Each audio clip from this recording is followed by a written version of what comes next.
আজকে তোমাদের সাথে একটা মজার ভিডিও শেয়ার করব। মজার মানে দেখতেই পাচ্ছ, একটা অনেক বড় রুই মাছ। রুই মাছটা আজকে আমি নিজে কাটবো, ভাবলাম তোমাদের সাথে একটুখানি ভিডিওটা শেয়ার করি।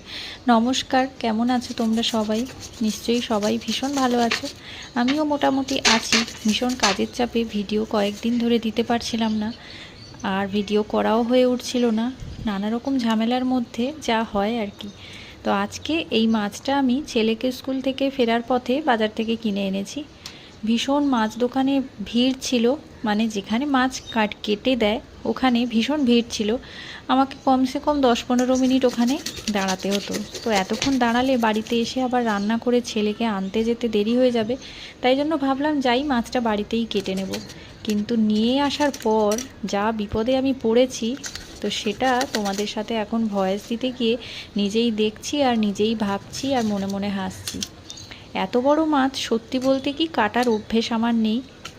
শ্বশুরবাড়িতে যখন থাকতাম সেখানে আমাদের একজন হেল্পিং হ্যান্ড ছিল মাছ কেটে দেওয়ার জন্য, বা সমস্ত কিছু জিনিসে হেল্প করে দিত রান্নার কাজে। কিন্তু এখানে কলকাতাতে আমি একাই ভরসা। সুতরাং আমি যদি মাছ না কাটিয়ে নিয়ে আসি, তো সেই মাছটা আমাকেই কাটতে হবে। আর জ্যান্ত মাছ আমি কাটতে পারি না, ভীষণ ভয় লাগে। তবে রুই মাছগুলো কাটা অতটা অসুবিধে হয় না, কিন্তু এই মাছটা এতটাই বড় যে আমি হাতে ওটা ধরতে পারছিলাম না। আর বটিটা আগের দিনই দেখো একদম নতুনের মতন লাগছে দেখতে, আগের দিন ধার করিয়ে নিয়ে এসেছিলাম, কিন্তু এই মাছটা কাটার পরে দেখছি বটির ধারটা আবার কমে গেছে। স্বাভাবিক ব্যাপার, এত বড় মাছ বাড়ির বটিতে এভাবে কাটলে ধার তো কমেই যাবে।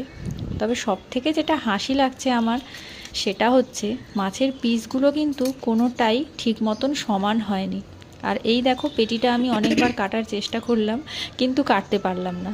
তার কারণ অলরেডি বটির ধার একটু কমে গেছে, তাই জন্য ওই পেটিটা ওভাবেই রেখে দিয়েছি। আর এই যে পিসগুলো কাটছি, এগুলো একটা ছোট একটা বড়, একটা মোটা একটা রোগা, এভাবেই হয়েছে। কিছু করার নেই, যেরকম পারি সেভাবেই চেষ্টা করেছি। শুধু ভাবছিলাম আমার হাতটা না কেটে আমি দুভাগ করে দিই। দেখো এই পেটিটা, এই যে চাকাটা কতটা পাতলা করে কেটে দিয়েছি। আসলে যা হয় যার কাজ যাকে মানায়। এত বড় মাছ তো রোজ কাটি না, বাজার থেকে কাটিয়ে নিয়ে আসি, সেই জন্য অতটা বুঝতে পারি না যে কিভাবে কাটলে মাছটা ঠিক মতন সাইজে আসবে। আর মাছটার পেটে পুরো ডিম ভর্তি ছিল, তাই জন্য দেখো ডিম বার করেছি কতগুলো বেরিয়েছে। আর মাছের ডিম খেতে ভালোই লাগে, খারাপ লাগে না।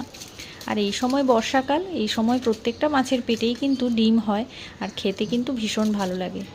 তো যাই হোক, মাছগুলো কাটছি আর ভাবছি সেভাবে মাছ কাটা আমাদেরকে কিন্তু মেয়েদেরকে, বিশেষ করে সবার ক্ষেত্রে জানি না, আমার ক্ষেত্রে আমাকে সেভাবে কেউ হাতে ধরে কিন্তু মাছ কাটা শিখিয়ে দেয়নি, যে রুই মাছটা কেমন কাটতে হয়, বা বিভিন্ন রকম মাছ কাটার নিয়মটা তো বিভিন্ন রকমের হয়, তো সেটা কেউ কখনো শিখিয়ে দেয়নি। বিয়ের আগে যখন মায়ের কাছে থাকতাম, মানে আমার নিজের বাড়িতে যখন থাকতাম, তখন সেখানে মা মাছ কাটতো।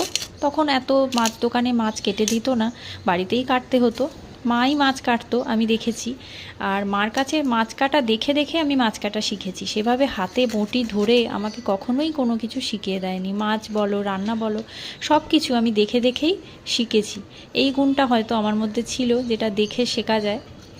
হয়তো অনেকের মধ্যেই আছে আমার মতন। আর এই যে মাছের তেল, এই মাছের তেলটা কিন্তু পেঁয়াজ দিয়ে ভাজা খেতে আমার ভীষণ ভালো লাগে। হ্যাঁ, অনেকটা চর্বি থাকে, তাও আমি খাই, খেতে ইচ্ছে করে, তাই জন্য আমি খাই।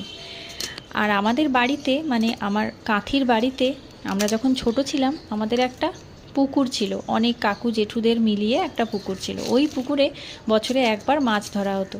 আর ওই পুকুরে অনেক বড় বড় রুই কাতলা মাছ থাকতো। আর যত বড় মাছগুলো পড়তো সব কাটতো আমার মা, আর অন্য কাকিমা জেঠিমারা কাটতে পারতো না।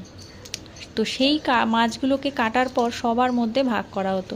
তো সেইভাবে দেখেছি যে খুব বড় মাছ হলেও আমার মা কাটতো। তো সেরকমই মাছ কাটা দেখে দেখেই আমি মাছ কাটা শিখে গেছি। তবে এই মাছটা কাটতে কিন্তু আমার ভীষণ কষ্ট হয়েছে, প্রায় 15-20 মিনিট ধরে কিন্তু আমি এই মাছটা কেটেছি। আর দেখো এবার মাথাটা নিয়ে বসেছি, মাথাটা কিভাবে কাটবো বুঝতেই পারছি না। একবার ভাবছি মাথাতে মাছ একটু রাখবো, আবার ভাবছি মাথাটা অর্ধেক করে দিই।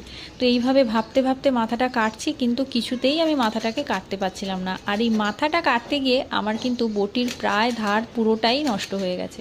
তো হয়তো তোমাদের দেখে হাসি লাগবে, যে এভাবেও কেউ মাছ কাটে কিনা, তবে আমি পারি মোটামুটি সব কিছুই, সেভাবে যে পারি না বা কিছু ওরকম না। অনেকে আছে কাঁচা মাছের গায়ে হাত দিতে ওদের ঘেন্না লাগে বা গন্ধ সহ্য করতে পারে না, তো আমার ওসব নেই। যে জিনিসটা খাই ওই জিনিসটা ঘেন্না করলে আর ওটাকে খাবো কী করে, তাই জন্য যতটুকু পারি সেটাই আমি চেষ্টা করি। আর এত বড় মাছ কাটার অভিজ্ঞতা তোমাদের কার কার আছে সেটা অবশ্যই আমাকে জানাবে। আর অনেক দিন পর পর এখন ভিডিও দিচ্ছি, একটুখানি নিজের ব্যবসার কাজে ব্যস্ত হয়ে পড়েছি তার জন্য।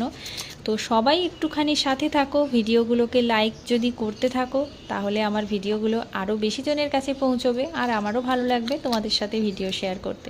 তো যাই হোক, শেষমেশ দেখো মাছের মাথাটাকে আমি কাটতে সফল হয়েছি। এবার মাছ কাটা আমার প্রায় কমপ্লিট হয়ে গেছে। আমি 9টা থেকে মাছ কাটতে বসেছিলাম, প্রায় 9:30 পর্যন্ত এই মাছটা আমি কেটেছি। তো তারপর ছেলেকে আবার আনতে যাব স্কুলে। এসে এই মাছটার আজকে আমি রান্না করেছিলাম দই মাছ, খুব ভালোও হয়েছিল খেতে, কিন্তু রেসিপিটা আর দেওয়া হয়নি। এতটাই তাড়াহুড়োর মধ্যে রান্না করেছিলাম যে আর ভিডিও করার মতন সময় পাইনি।